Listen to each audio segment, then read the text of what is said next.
आनंद रूप श्री वल्लभ को अपने जिय जानो।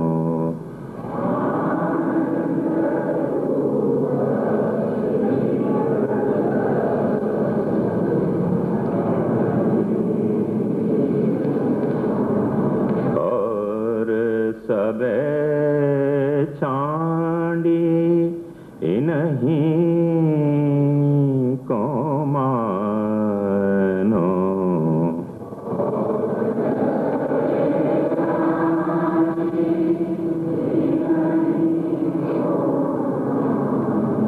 आनंद रूप श्री वल्लभ को अपने जिय जानो।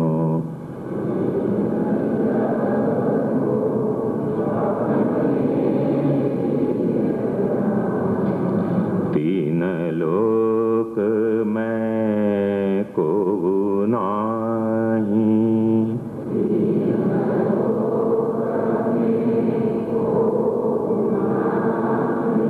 बट तर को आवे।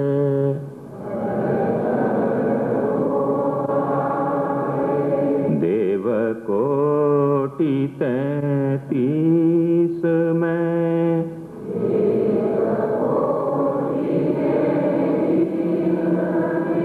को पार न पावे।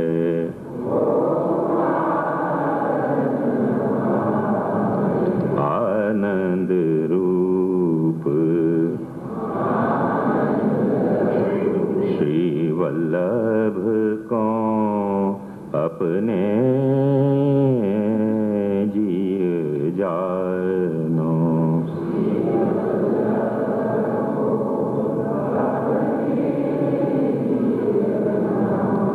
आनंद नाम रसना रटो।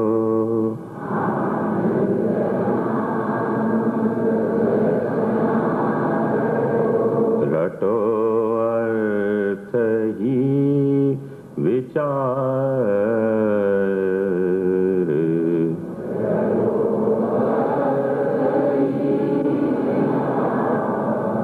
पइये गोविंद जन,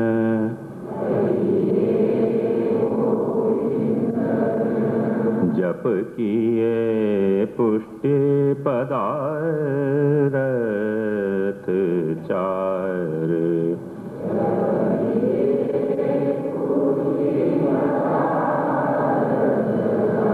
आनंद रूप श्री वल्लभ को अपने जिय जानो।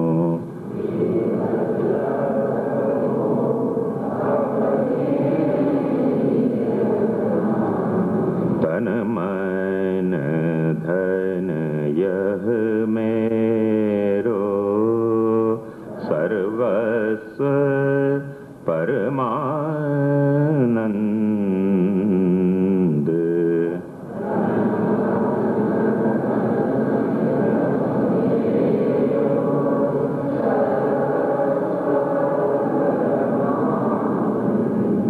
श्री वल्लभ भजहु निस दिन, गान करहु सुछंद।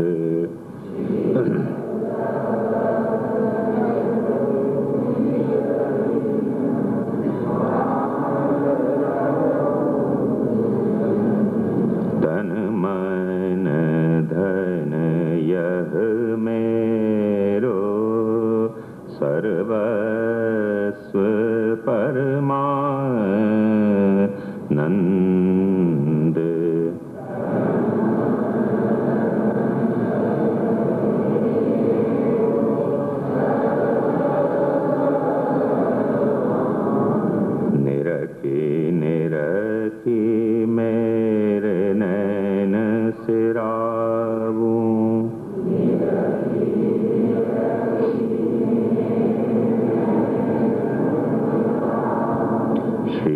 हरिवदन मुख चंद।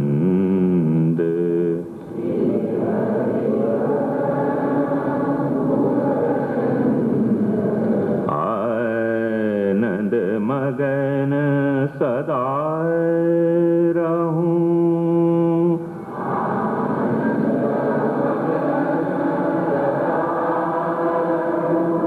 रवि दर्शन मानहूं अरविंद।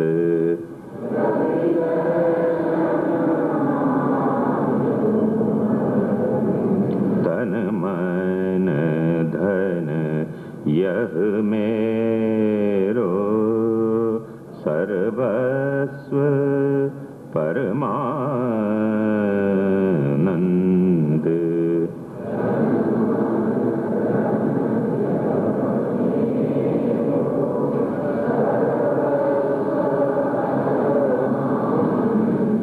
सुभग मूरति जिन नैनन निरखे,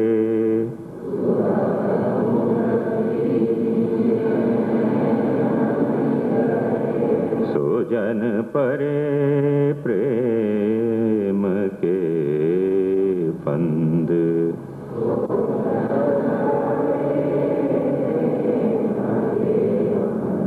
तन मन धन यह मेरो सर्वस्व परमानंद।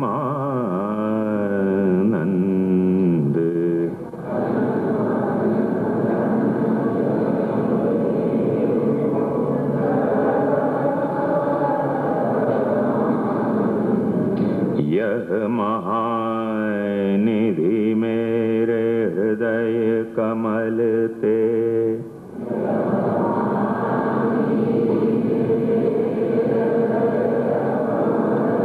छिनमति टारो कहत गोविंद।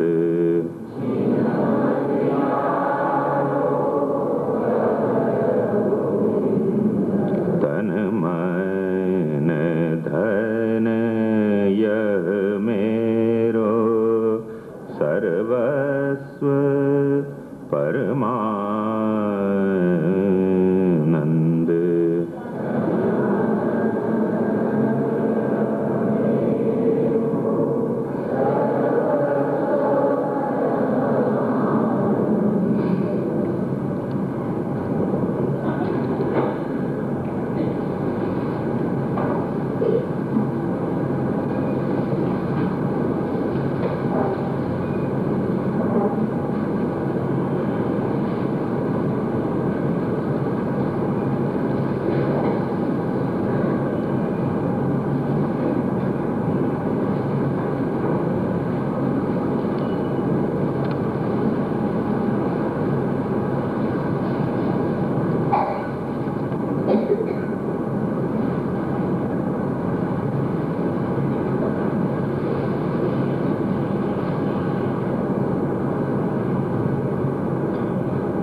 कल अपन ने श्री गोकुलनाथ जी की, श्री रघुनाथ जी की और गोपेश्वर जी की टीका के अनुसार आनंद परमानंद को भाव विचार्य। कल के प्रवचन को जो मुख्य मुद्दा હતો फिर से एक वक्त में आपके सामने दोहरा दूं।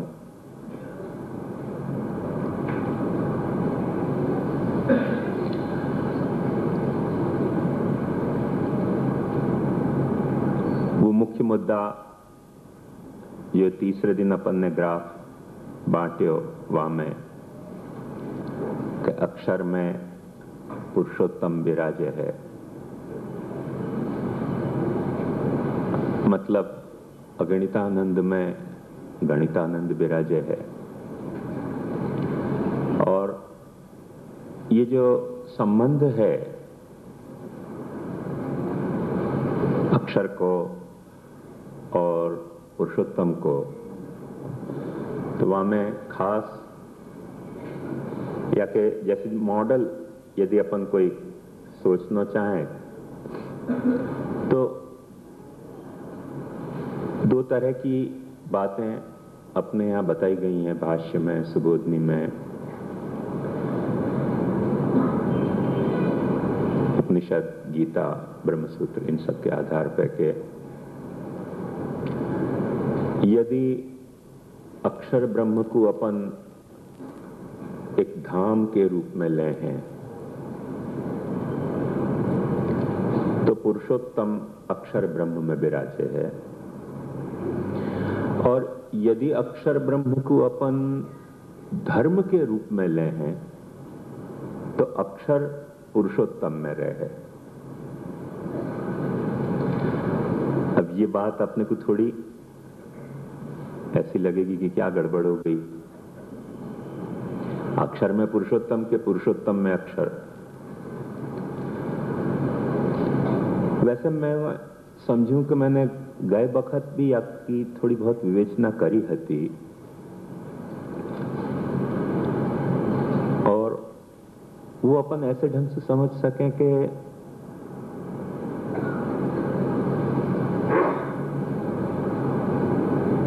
सबसे बेस्ट एग्जांपल यदि आपको कोई आज की तारीख में अपने को खोज न हो, समझ न हो, तो दो तीन या तरह से अपन सोच सकें कि जैसे एक सोलार सिस्टम, तो सोलार सिस्टम का मतलब क्या कि सूर्य के इर्द गिर्द घूमने वाले ग्रह जो सूर्य में से जन्मे हैं और सूर्य में से जन्मने के कारण यो यदम शतम भजेत वान्याय से सूर्य के इर्द गिर्द घूमते रहे हैं।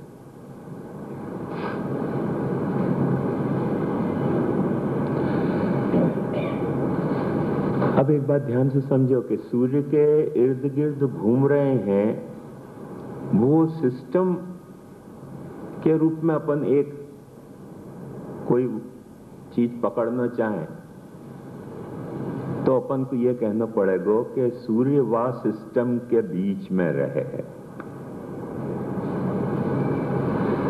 और यदि सूर्य में से ये निकले भय पदार्थ हैं और सूर्य के इर्द गिर्द घूम रहे हैं, वह दृष्टिकोण से अपन देखेंगे तो अपन को ये बात समझ में आएगी कि ये सूर्य के धर्म हैं और सूर्य की जो कोई ग्रेविटेशनल फील्ड है जो वह की धर्म रूप है, वहां में कोई सूर्य को ये धर्मात्मक प्राकट्य है। ये साइंस की बखड़ जंतर की बात है। यदि और भी सरल उदाहरण से या को समझ न होए तो एक प्रचलित उदाहरण अपन या को ये भी सोच सकें मॉडल के तौर पे कि सूत और कपड़ा। कपड़ा क्या बला है, ध्यान से समझो। सूत के ताना बानान को जब एक दूसरे में बुन दिए जाएं तो कपड़ा पैदा हो जाए। अब जब आपसे ये पूछा जाए कि कपड़ा नाम को पदार्थ कहां रह रहे हो, तो आप क्या कहोगे? सूत में। और एक एक सूत को आप पूछोगे कहां रह रहे हो, तो कपड़ा में। तो ये जो अपोजिट कैरेक्टर है कि सूत कपड़ा में रह रहे है, कपड़ा सूत के ताना बानान में रह रहे हो मतलब सूत में रह रहे है, या तरह से अपन समझ सकें। अथवा कोई खुशबू वाली बात करनी हो तो अपन यूं भी समझ सकें कि एक बगीचा समझो जहां खूब सारे वृक्ष लगे हुए हैं। बगीचा कहां रह रहे है? वृक्षन में। और वृक्ष कहां रह रहे हैं? बगीचा में।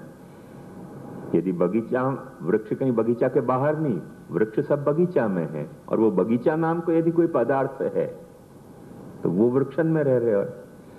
एग्जैक्ट या तरीके को कोई मॉडल है अक्षर ब्रह्म को और पुरुषोत्तम को, कि पुरुषोत्तम अक्षर ब्रह्म में रह रहे है। जब अपन अक्षर ब्रह्म को धाम के रूप में देखें तब, जैसे कारण के रूप में जब अपन देखें तो कपड़ा जो है वो सूत में रह रहे है। और सूत सु पैदा हो तो भय कार्य के रूप में जब कपड़ा को देखें तो कपड़ा सूत में रह रहे है। कारण होने के कारण सूत कपड़ा में रह रहे हैं, क्योंकि सूत रूपी कारण सु कपड़ा बन्यो है। सो कारण के रूप में सूत वहां मौजूद है। समझ लो, सूत की जो क्वालिटी होगी वही क्वालिटी तो कपड़ा की होगी ना।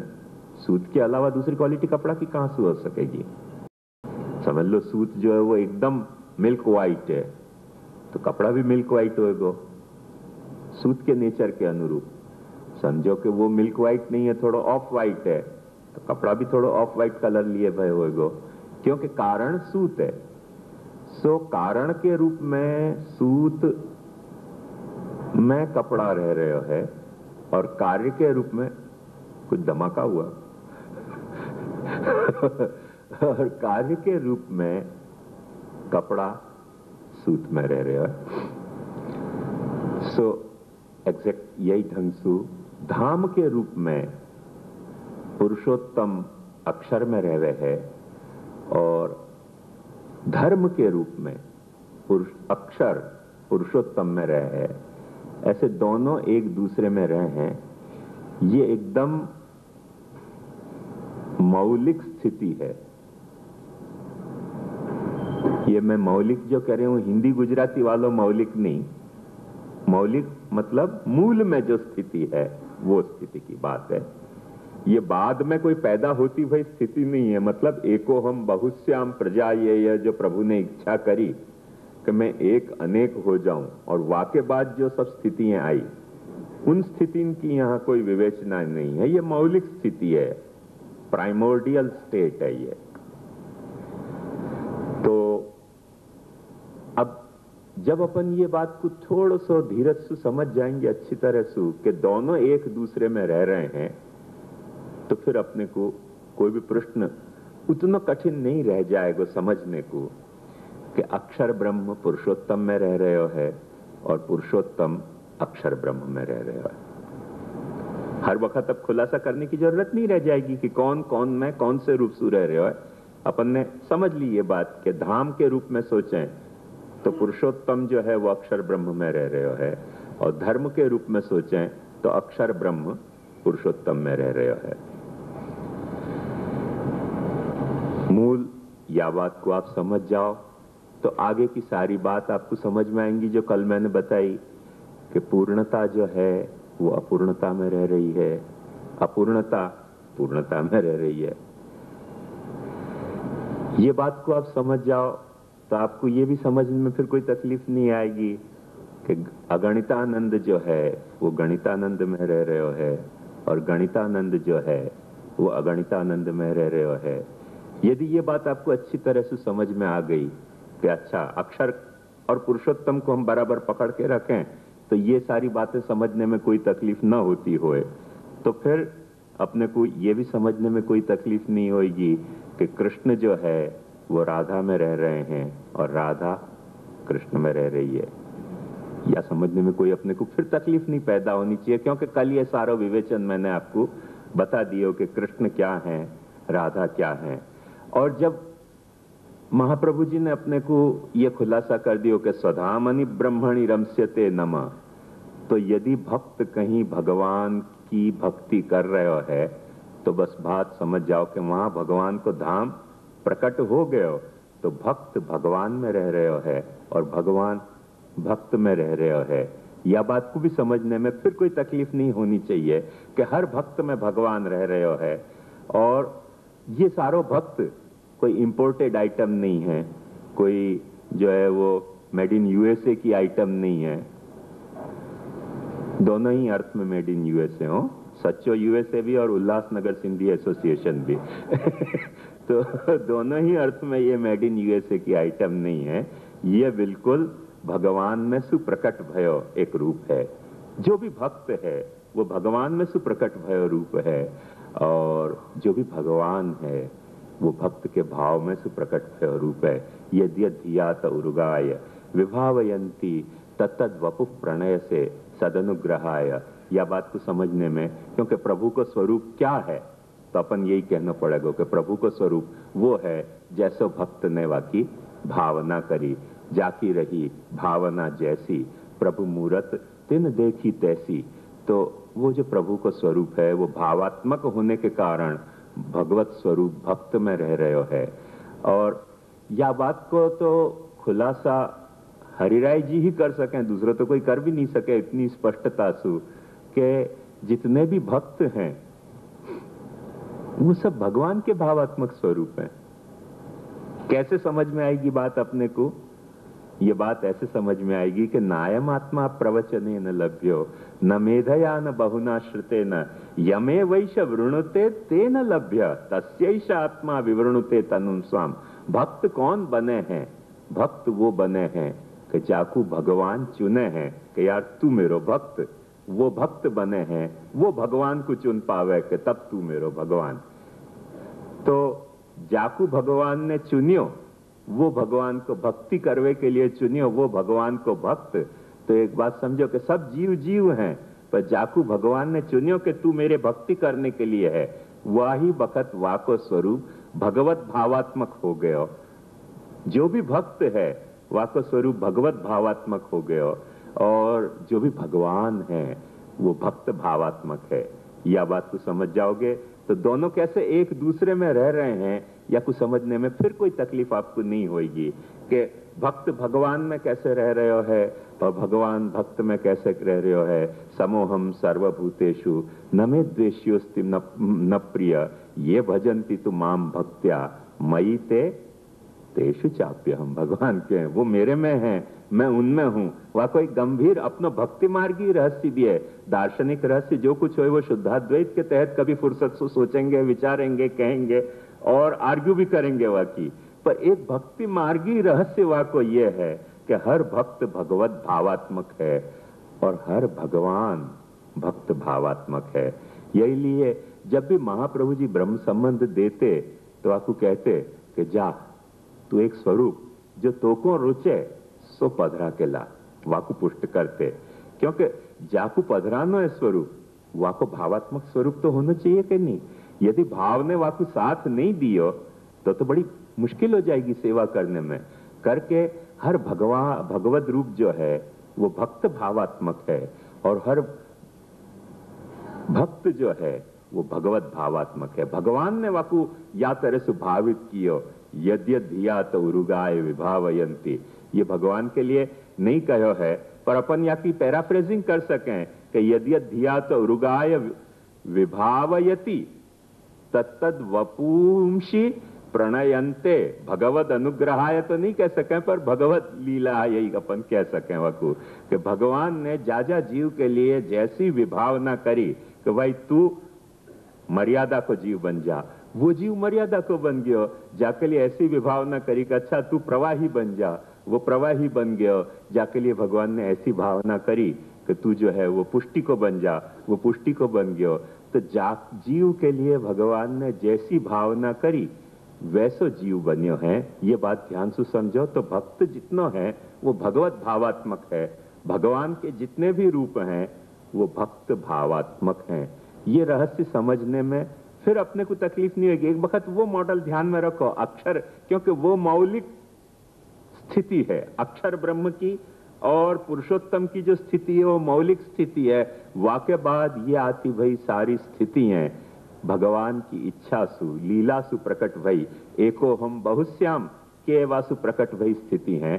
तो वो कई तरह की वाकई स्थितियां अपन सोच सकें, और जब ये अपने को समझ में आवे तो अपने को फिर ये भी समझने में कोई तकलीफ नहीं होनी चाहिए कि जो भी जगत है वो जगदीश में है, और जो भी जगत जगदीश है वो जगत में है ही। ऐसा कभी नहीं हो सके कि जगदीश जगत में नहीं होए, क्योंकि जगदीश है तो आपको जगत में होना ही पड़ेगा। अब अलग अलग धर्मन ने, अलग अलग दर्शन ने जगत में जगदीश कैसे है वाकई 10 स्थितियां, 10 प्रकार, 10 व्याख्याएं करी। कोई ने कही कि वो अपनी सामर्थ्य के कारण सिर्फ जगत में है, खुद जगत में नहीं है, मतलब वाकई सामर्थ्य यहाँ काम कर रही है।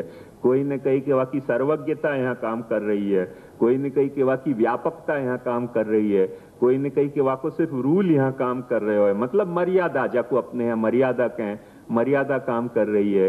कोई ने कही कि नहीं नहीं, वाकई दूत जो हैं वो यहाँ काम कर रहे हैं, मूसा, ईसा, मोहम्मद जैसे, जरथुस्त्र जैसे। सबकी अपनी अपनी अलग अलग नजरिया हैं, पर हर स्थिति में कोई न कोई तरह से जगत में जगदीश है जरूर। कैसे है वो हर धर्म की एक अपनी कहानी है, हर धर्म को एक अपनो भगवान को जगत में देखने को एक अंदाज है कि कैसे वो भगवान को देखे जगत में।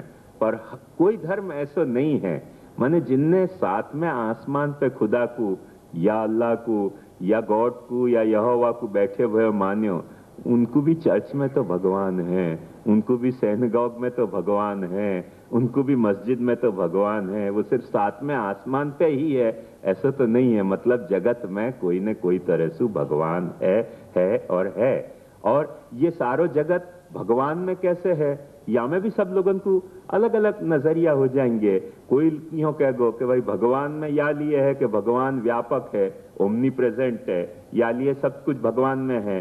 कोई ये कह गो कि भगवान जो है वो एक ऐसा आधार है, अधिष्ठान है, एक रस्सी जैसो कि जहाँ पे सांप की भ्रमणा की तरह जगत है। अलग अलग वाकी व्याख्या हो सके। अपन ऐसे कहेंगे कि ये सारो जगत जो है वो नाम रूप है, एक सोना के एयरिंग जैसो, एक सोना के रिंग जैसो, एक सोना की नेकलेस कंठी जैसो कि जो सोना में रह रहे हो है। अपन या ढंग से कहेंगे सबके भगवान को अनुभव करने के प्रकार अलग अलग हो सकें। अब वहां में घबराने की कोई इतनी बड़ी बात नहीं है, क्योंकि भगवान महाप्रभु जी ने सुबोधनी में को बहुत सुंदर खुलासा किया है कि वहां भागवत को ही श्लोक आवे कि जैसे वो एक तत्व को मतयो यथा, अनेक तरह की मति एक तत्व को कैसे अनेक तरह देखे हैं, वैसे वैसे प्रभु को स्वरूप है। स्पेसिफिकली वहां दर्शन के सेंस में महाप्रभु जी ने कही है, अपने सिद्धांत मुक्तावली में भी कही है, तदेव वैतत् प्रकारेण भवती श्रुते माइकम सगुणम कार्यम स्वतंत्रं चेति नैकधा, तदेव वैतत् प्रकारेण भवती श्रुतिर्मतम। तो जो जो वाको जैसे देखना चाह रहे हो है, जैसे सोचना चाह रहे हो, वह तरीके को भी वाको संबंध है, नहीं है ऐसी बात नहीं है। करके जगत जगदीश में है, जगदीश जगत में है। और ये जब बात अपन समझ जाएंगे तो अपने को फिर जो अपने सर्वोत्तम स्तोत्र में प्रकरण चल रहे हो है, वहां में भी कोई समझने में तकलीफ नहीं आनी चाहिए। वासु पहले एक वक्त अपन जीव को और थोड़ा दोहरा लें कि जहां भी दृष्टा है, ध्यान से समझो, मैं साक्षी की बात कर रहा हूं कि जहां भी दृष्टा है वहां कोई न कोई जो है वो भोक्ता तो पैदा हो ही जाएगा, और जहां भी भोक्ता है वहां में कोई न कोई दृष्टा तो पैदा हो ही जाएगा। क्योंकि जब कोई चीज देख रहे हो है तो कुछ न कुछ तो वाकु भोग हो ही रहे हो है, दर्शनात्मक भोग तो हो ही रहे हो है। अब सुख दुखात्मक भोग हो के नहीं हो, पर दर्शनात्मक भोग तो हो रहे हो। अरे वो ही दर्शनात्मक भोग बढ़ के सुख दुखात्मक हो गए तो मैंने ज्ञान सु वो भाव पे आ गई बात। फर्क इतना ही पर ज्ञानात्मक भोग भी तो एक भोग ही है ना। तो ऐसे हर दृष्टा में एक भोक्ता छुपो भयो है, और हर भोक्ता में एक दृष्टा छुपो भयो है। अपने यहाँ सर्वोत्तम में भी आगे आएगा यज्ञ भोक्ता, यज्ञ करता। तो यज्ञ भोक्ता, हर यज्ञ भोक्ता में एक यज्ञ करता छुपो भयो है, और हर यज्ञ कर्ता में एक यज्ञ भोक्ता छुपे भयो है। ये बात कभी भूलनी नहीं चाहिए, क्योंकि ये मूल जो मौलिक स्थिति है अक्षर में पुरुषोत्तम और पुरुषोत्तम में अक्षर, वाको ही ये विस्तार है सारो। ये बात भूलियो मत। वो जो विरुद्ध धर्माश्रयता मूल में रही भई है, वो विरुद्ध धर्माश्रयता सब जगह प्रकट हो रही है निरंतर, हर स्थिति में। पर वाके अटखेली के अंदाज अलग अलग हैं। कोई जगह वो कैसे अटखेली कर रही है वो विरुद्ध धर्माश्रयता, कोई जगह कैसे अटखेली कर रही है, सब अंदाज अलग अलग है, मगर कई तरह से वो अटखेली कर रही है। और यही तरह से हर कर्ता में कोई भोक्ता छुपे भयो है, हर भोक्ता में कोई कर्ता छुपे भयो है। जब ये बात समझेंगे तो अपने को समझ में आएगी कि हर पिता में एक पुत्र छुपे भयो है, हर पुत्र में एक पिता छुपे भयो है कि नहीं। हर पिता में एक पुत्र छुपे भयो नहीं होए तो पैदा कहां से भयो, और हर पुत्र में एक पिता छुपे नहीं होए तो शादी काहे को करे। तो ये बात समझो कि हर पिता में एक पुत्र छुपे भयो है, हर पुत्र में एक पिता छुपे भयो। वो वही चली आ रही है बातों, अक्षर में पुरुषोत्तम, पुरुषोत्तम में अक्षर, वो निरंतर जो है वो चली आ रही है। एवं प्रवर्तितं चक्रम नानुवर्तयति हय अघायुरिंद्रियारामो मोघम पार्थस्य जीवति। जब या एक सिंपल रहस्य को, वैसे बहुत गंभीर है ये रहस्य, पर सोचोगे तो इतनी पासी गंभीरता नहीं है, बहुत प्रैक्टिकली हर जगह अनुभव में आती कथा ये है। और ये जब समझ जाओगे तो समझने में कुछ भी तकलीफ नहीं होनी चाहिए कि हर आचार्य में एक पुरुषोत्तम छुप्यो है, हर पुरुषोत्तम में एक आचार्य छुप्यो है, हर गुरु में एक शिष्य छुप्यो भयो है, हर शिष्य में एक गुरु छुप्यो भयो है। वह चक्र को जो तोड़ रहा है वो भूतली पुरुषोत्तम है। वह चक्र को जो तोड़ा है वो भूतली पुरुषोत्तम है। कि वो यूं कहे कि नहीं हमारे में कुछ नहीं, हम सब में। यार ये कैसे हो सके, ऐसे नहीं हो सके। हर एक में हर वस्तु छुपी भई है, क्योंकि मौलिक स्थिति ही यहाँ या तरीके की है, और वो स्थिति छुपी भई है वाको या अटखेली को एक दूसरे में एक दूसरो छुप्यो भयो है। वाको आनंद श्री गुसाई जी ने मान्यो महाप्रभु जी के सिद्धांत के अनुसार सु कि भोक्ता में भोग्य छुप्यो भयो है, भोग्य में भोक्ता छुप्यो भयो है, स्त्री में पुरुष छुप्यो भयो है, पुरुष में स्त्री छुपी हुई है, गूढ़ भाव में माने प्रकट भाव छुप्यो भयो है, प्रकट भाव में गूढ़ भाव छुप्यो भयो है। ये सारे जो छुपे भय हैं, ये बात समझोगे तो आपको फिर समझने में जरा भी तकलीफ नहीं आएगी कि हर संयोग में एक वियोग छुप्यो भयो है, और हर वियोग में एक संयोग भी छुप्यो भयो है। कहीं भी लागू करके देख लो, हर जन्म में जातस्य ही ध्रुवो मृत्यु ध्रुवम जन्म मृतस्य च, भगवान कह रहे हैं हर जन्म में एक मृत्यु छुपी भई है। हर ये लोग नहीं मानते, अपन तो ये माने कि हर मृत्यु में एक जन्म छुप्यो भयो है। तो ये एक हकीकत है, ये एक हकीकत है कि या तरीके की आंख मिचौनी निरंतर चल रही है। हर फूल फल में बीज, और हर बीज में एक फल छुपे भयो है। ये एक हकीकत निरंतर वो चक्र चल रहा है। आंख मिचौनी को, परंपरा को, वो परंपरा को चल रहे हो। वाके तहत यहाँ आचार्य चरण को ये जो सिद्धांत था, तो प्राकृत धर्मानाश्रय अप्राकृत निखिल धर्म रूपमिति निगम प्रतिपाद्यम यत्तत् शुद्धम साकृति स्तौमी, तो गोपेश्वर जी ने कल कही थी कि अच्छा या तरीके को ब्रह्म है, आनंद हो गया, आनंद हो गया। फिर आचार्य वो आनंद हो गया करके आचार्य चरण में उनको आनंद के दर्शन हो रहे हैं। और वाके बाद उनको याद आयो कि दया निज माहात्म्यम करिष्यन् प्रकटम हरि वाण्या यदा तदा स्वास्यम प्रादुर्भूतम चकारी। उन्होंने कि ये तो परमानंद हो गया। दयासु वो प्राकृत धर्मानाश्रय अप्राकृत निखिल धर्म रूप निगम प्रतिपाद्य यत्तत् शुद्धम। अब देखो ध्यान से समझो, कितनी जटिल बात हो गई। जा में कोई प्राकृत धर्म है नहीं, जो अप्राकृत धर्म रूप है, जो निगम प्रतिपाद्य है, अनुभव गोचर है नहीं, जो अनुभव गोचर है नहीं, जा में कोई प्राकृत धर्म है नहीं। तो एक बात समझो, पहले ही अपन ने विशेषण ऐसा लगा दियो कि जा में कोई प्राकृत धर्म है नहीं, मतलब प्रकृति में पैदा भयो कोई भी वस्तु वाकु ग्रहण ही कैसे कर सकेगी। अपन तो सब वही तो ग्रहण करें जो प्रकृति में पैदा भई है, क्योंकि अपन प्रकृति के प्रोडक्ट हैं। तो प्रकृति से बाहर जो वस्तु है वो अपन ग्रहण कैसे कर सकें। प्राकृत धर्मानाश्रय अप्राकृत निखिल धर्म रूपमिति, और निगम प्रतिपाद्यम, निगम में प्रतिपाद्य, अनुभव से तो गोचर है ही नहीं। ऐसो शुद्ध कोई साकृति स्वरूप है तो आनंद की बात है। ये तो गोसाई जी कह रहे हैं बड़े आनंद की बात है। अब घबराने की कोई बात नहीं है, क्योंकि मूल तत्व या सृष्टि में कोई माया नहीं है, मूल तत्व या सृष्टि में कोई जो है वो पाप नहीं है। वो कल जो भाई ने प्रश्न किया था ना, तो एक बात ध्यान से समझो, क्यों अपने यहां मेल नहीं खावे वो बात, क्योंकि उनके यहां एक जैसे सृष्टि में शंकर मत में ब्रह्म और माया के कोलैबोरेशन में सृष्टि पैदा भई है। जो भी कुछ ये सृष्टि है वो ना अकेलो ब्रह्म कर सके है, ना अकेली माया कर सके है।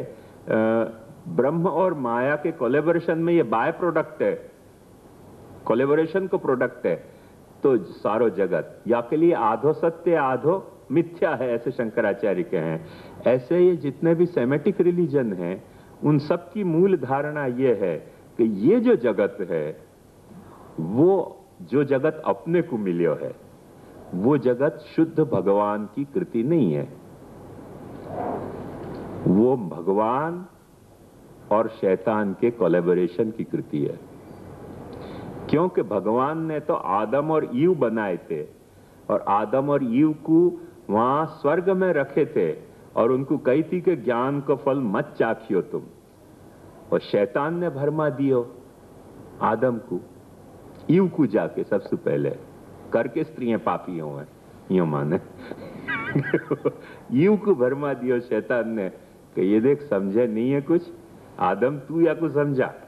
अब बेचारे पुरुष ऐसे ही हो कि औरत समझावे कि ये पुरुषोत्तम है, भूतली तो मान ले पुरुषोत्तम है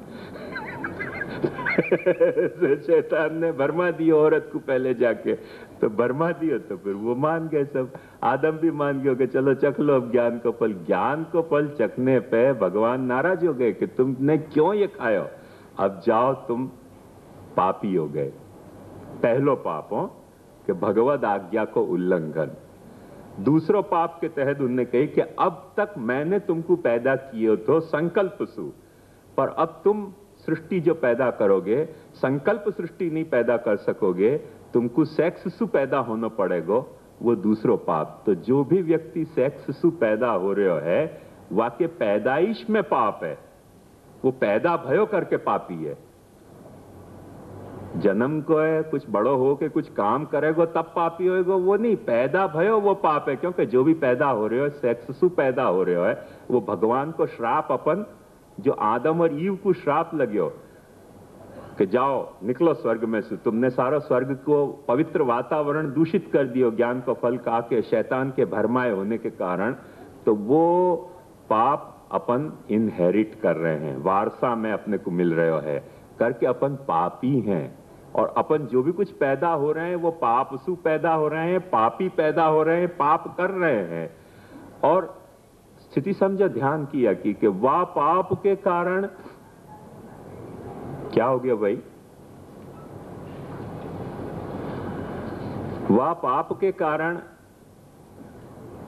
वो पाप और पुण्य को जो द्वैत हतो, वह पाप और पुण्य के द्वैत के कारण यहां तक बाइबल अपने को समझावे है कि परमात्मा परेशान हो गयो कि आखिर इतनो आदमी को समझायो और आदमी माने आदम की औलाद समझ नहीं पावे और पाप कर तो ही रहे। एक तो पैदाइश पाप की है, पापी पैदा भयो है, और वाके बाद एडिशनल पाप और करे करके पाप को वो जैसे चक्रवृद्धि ब्याज मिलते है ना, वाह तरह से अपने को मिल रहे है। सो वाह के कारण भगवान ने कही कि ये पाप तो अब इतना बढ़ गयो है मनुष्य के वाह में के खुद परमात्मा ने अपना बेटा क्राइस्ट को भूतल पर प्रकट किया। काय के लिए, ध्यान से समझो, मनुष्य के पाप की क्षमा के लिए, बलिदान करने के लिए, कि ताकि मनुष्य के पाप को जो दंड है वो मनुष्य तो भुगत सके, इतनी स्थिति नहीं रह गई है पाप के कारण। वो पाप यदि सोचें अपन तो इतना जबरदस्त पाप है कि यदि अबजों बरस नरक में या को पटक रखो तो ये पाप से छुटकारा नहीं पा सके, इतना पाप हो गया अपने। तो भगवान ने कही कि अब या पाप को छुटकारा है मनुष्य को दिलानो कैसे?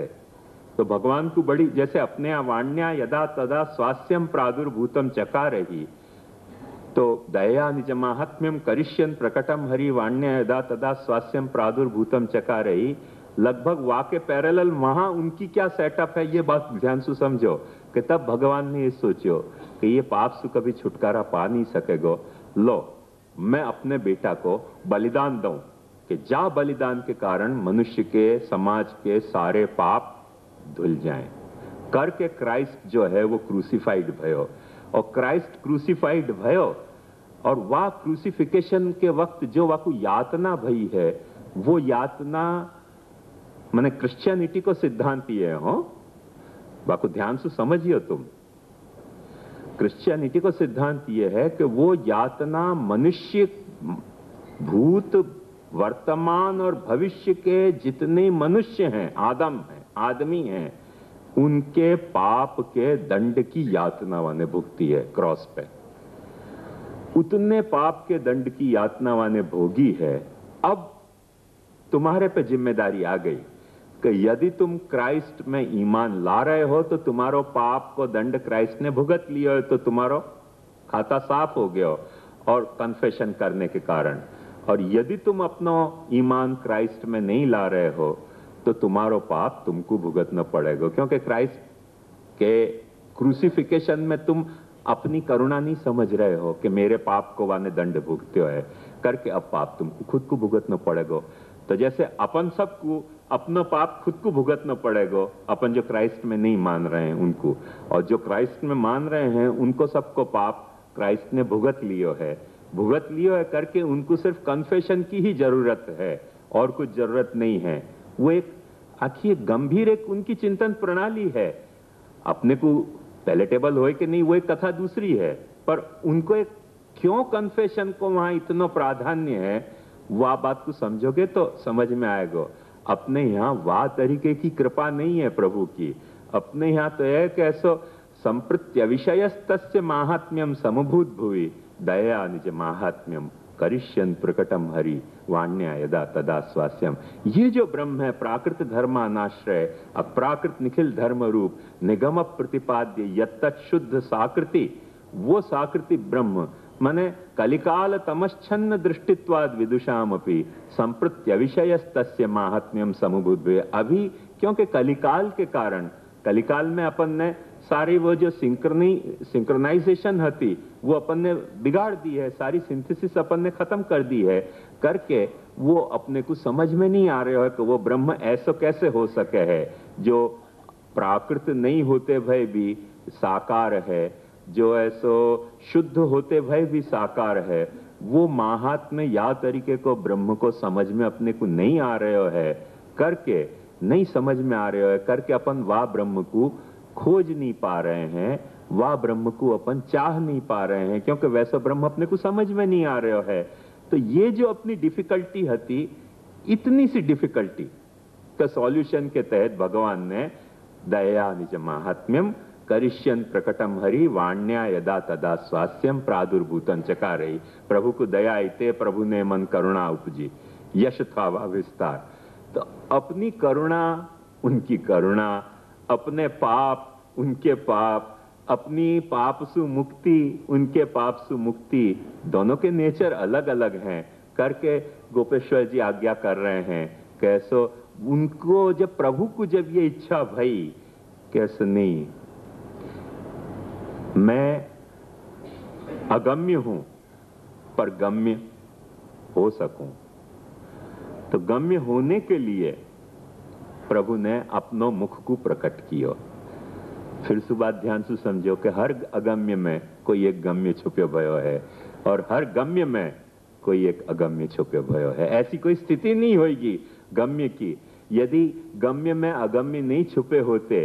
एक साधारण उदाहरण आपको दूं तो आपको पता चल जाएगा कि लॉ ऑफ ग्रेविटेशन कैसे पता चलता कोई एक साइंटिस्ट को, सबको क्यों नहीं पता चल रहा। तो कितने सालन से लोग, सभी लोग तो देखते आ रहे थे कि सब चीज गिर रही है, एप्पल गिर रहे है, नारियल गिर रहे है, सब चीज गिर रही है, वही कोई कैसे समझ में आ गया? क्योंकि अगम्य गम्य में छुपे भयो है करके जिन खोजा तिन पाइया, गहरे पानी पेट, सबके समझ में नहीं आवे। और ऐसे ही हर अगम्य में कोई न कोई गम्य छुप्यो भयो है, क्योंकि लॉ ऑफ ग्रेविटेशन है तो वो कहीं न कहीं तो मॉडल के रूप में प्रस्तुत भी हो ही जाएगा। तो हर अगम्य जो लॉज हैं उनमें कोई न कोई गम्य वाको इलस्ट्रेट करने वाले कोई सॉलिड कॉन्क्रीट एग्जाम्पल छुपे भय हैं, वो टाइम टू टाइम रिवील होते रहे हैं। यदि ऐसा नहीं हो तो जितने भी साइंटिफिक इन्वेंशन है वो पॉसिबल ही नहीं होते। साइंटिफिक इन्वेंशन जो भी पॉसिबल है, जैसे ध्यान से समझो, जितनी भी डिस्कवरी है, साइंटिफिक डिस्कवरी, वो क्या है? कोई न कोई गम्य में अगम्य छुप्यो भयो है करके साइंटिफिक डिस्कवरी पॉसिबल हो रही है। और जितने भी साइंटिफिक इन्वेंशन हैं वो क्या तथ्य है? ध्यान से समझो कि हर जो है वो अगम्य में कोई न कोई गम्य छुप्यो भयो है। तुम खोज निकालोगे तो, इन्वेंट कर लोगे तो प्रकट हो जाएगा। एक अगम्य हतो कोई ऐसो रूल हतो कि जो वेट और जो है वो प्रेशर और इक्वली डिवाइड हो जाए तो पक्षी ही उड़ सके, ऐसे नहीं, एक जड़ विमान भी उड़ सके है। कोई रूल हतो कि नहीं? एक अगम्य रूल हतो, और सबके सामने नहीं प्रकट भयो, सबके सामने नहीं प्रकट भयो। ऐसे कहें, आपको शायद पता हो कि नहीं, बड़ी मजेदार कथा है कि ये जिनने प्लेन बनाया वो राइट बंधु कहवा में, वो पादरी के लड़का थे। तो जब प्लेन बना रहे थे तो उनको पिता आया उनके पास, क्या कर रहे हो तुम? उन्होंने कहा प्लेन बना रहे हो। उन्होंने कहा बेवकूफ, यदि मनुष्य हवा में उड़ सकते हो तो भगवान ने पंख नहीं दिए होते? ये कहियो आने के पिताजी वही तो कोशिश कर रहे हैं हम। उन्होंने कहा बेवकूफ हो तुम, भगवान के सामने चैलेंज दे रहे हो। भगवान ने जब पंख नहीं बनाए हैं तो शांति से भूतल पे रहो, उड़ो मत आकाश में। वो तो फिर उड़ गए आकाश में उम्र पाके, और उन्हीं के दोनों बेटा ने बनायो। तो जो पादरी को अगम्य है तो वो राइट बंधु को गम्य हो गयो ना। अगम्य में गम्य छुप्यो भयो है, अगम्य में गम्य छुप्यो भयो है करके प्लेन उड़ने लग गए। आज तो अपने को माने गांवन में अपन जाए ना तो गांव में लोगों को पता है कि हेलीकॉप्टर क्या है और विमान क्या है, ये सब गांव के लोगों को पता है। तो इतना प्रकट हो गया, अब गम्य हो गया। तो ये बात ध्यान समझो कि हर गम्य में एक अगम्य है, हर अगम्य में एक गम्य है। यही तरह से भगवान को जो ये अप्राकृत धर्मानाश्रय अप्राकृत निखिल धर्म रूपमिति निगम प्रतिपाद्यम यत्तत् शुद्धम साकृति स्वरूप जो हतो वो अगम्य हतो, वामे सु एक गम्य स्वरूप प्रकट भयो अपनो श्री महाप्रभु जी को। दया निज माहात्म्यम करिष्यन प्रकटम हरि वाण्या यदा तदा स्वास्यम प्रादुर्भूतम चकारहि। सॉर्ट ऑफ अपन यो समझ सके कि भगवान को एक इन्वेंशन है तो उन्होंने अपनी अगम्यता में सु एक या तरह की गम्यता प्रकट कर दी कि यदि तुमको समझना है कि ये ऐसा हो सके है तो लो मैं आया, मैं अपने मुखारविंद को भेज रहा हूं। अपने मुखारविंद को इन्वेंट करके और अपने को गम्य बना लियो, अपनी अगम्यता को गम्य बना लियो। या गम्यता में भी पासी कोई अगम्यता छुपी है वो, क्योंकि जो मौलिक स्वरूप जो मैंने आपको बताई, मौलिक स्थिति, अक्षर में पुरुषोत्तम और पुरुषोत्तम में अक्षर, वही कोई तो ये कोई विस्तार है ना। जो भी विस्तार है वो वाह मौलिक स्थिति को विस्तार होने के कारण या में भी कोई छुपे भयो है, या में भी कोई छुपे भयो करके, या वो छुपे भयो श्री गुसाई जी ने डिस्कवर किया है करके गुसाई जी कह रहे हैं आनंद परमानंद श्री कृष्णास्यं कृपा निधि। आई बात समझ में आपको? हाँ, वो बात गोपेश्वर जी यहाँ कह रहे हैं कि जब गुसाई जी को ये फील भयो कि ये प्राकृत धर्मानाश्रय अप्राकृत निखिल धर्म रूप में थी, तब खाली गुसाई जी को आनंद भयो। तो जब उनको ये बात पता चली कि दया निज माहात्म्यम करिष्यन प्रकटम हरि वाण्या यदा तदा स्वास्यम, उनको आनंद हो गया करके, उनने परमानंद हो गया करके, आनंद के बाद दूसरा नाम गुसाई जी ने परमानंद योजित किया है, ऐसे गोपेश्वर जी कह रहे हैं। ये बात आपके सबके समझ में आई बराबर शांति सो? हाँ, तो अपन आगे चलें।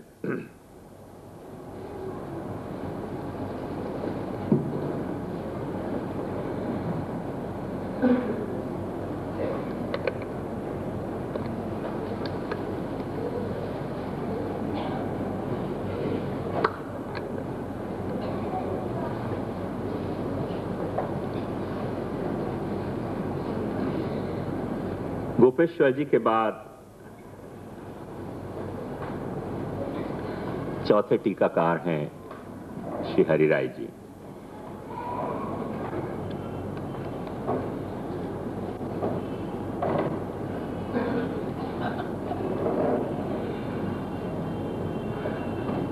हरिराय जी अपने संप्रदाय में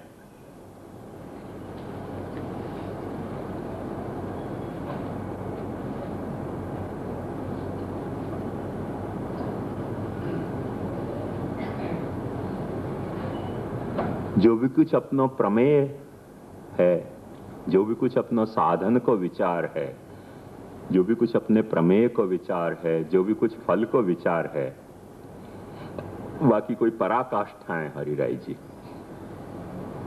जैसे पुरुषोत्तम जी प्रमाण और फेयरली सब जगह हर चीज को प्रोपोर्शनेटली की है, पर हरिराय जी ने इन दो दिशा पे बहुत ज्यादा कंसंट्रेट किया, प्रमेय, फल पे और साधन पे भी, तीन पे। तो हरिराय जी ने सबसे पहले विप्रयोग परम फलवाद अपने संप्रदाय में एक प्रस्थान के तौर पे शुरू किया। अब ये बात ध्यान समझो कि महाप्रभु जी गोसाई जी के वचनन में विप्रयोग परम फल और संयोग परम फल दोनों ही हैं। और करके पुरुषोत्तम जी जब भी ये चर्चा उठे तब बहुत अच्छी नपीतुली भाषा में बहुत अच्छे ढंग से हर वक्त to be on safe side ऐसे लिखते रहे, भाई ये फल जो है वो तो जो भी विचार कर रहे हो वाके भाव को प्रश्न है। अब क्योंकि कोई को केला अच्छा लगे, कोई को अंजीर अच्छा लगे, कोई को सफरजन अच्छा लगे, अब अपन ऐसे कैसे कह सकें कि नहीं केला ही अच्छा है, सफरजन अच्छा नहीं है, या अंजीर अच्छा नहीं है, या चीकू अच्छा नहीं है। तो जाकू जो अच्छा लगे वो फल अच्छा है। ऐसे ये फल जो है कैसे रूप में प्रभु फल हैं, ये तो अपने भाव की कथा है। सो जाकू जैसे अच्छे लगते हो प्रभु, और वह तरह से प्रभु सब रूप धारण करते होने के कारण सब तरह से सच है। फल विचार में पुरुषोत्तम जी कोई एक पक्ष को पक्षधर बनना नहीं चाहे हैं, ये पुरुषोत्तम जी को एटीट्यूड है। और एक बात समझो कि पक्षधर वाले जो एटीट्यूड है कि भाई प्रभु को संयोग होना ही परम फल है, वो एक पक्ष, और विप्रयोग होना ही परम फल है वो एक पक्ष, और संयोग और विप्रयोग में से जाको जो भाव है वो परम फल है वो एक पक्ष। वहां में एक पक्ष ये भी तो हो सके ना कि भाई दोनों ही परम फल हैं, और कोई भी एक जो है वो फल है, और दोनों परम फल है, ऐसे क्यों नहीं हो सके। तो मोकू बात और ऐसे कहना ज्यादा भाव है कि दोनों ही परम फल हैं। हमारे दादाजी को संयोग परम फल ज्यादा फातो तो, हरिराय जी को विप्रयोग परम फल फातो तो कहनो अपनी अपनी रुचि की कथा है। या मैं पुरुषोत्तम जी भी यही बात कहें कि हमें बहुत चर्चा को विषय नहीं है, रुचि को विषय है, क्योंकि कौन को क्या रुचि रहे है वो वाके लिए परम फल है।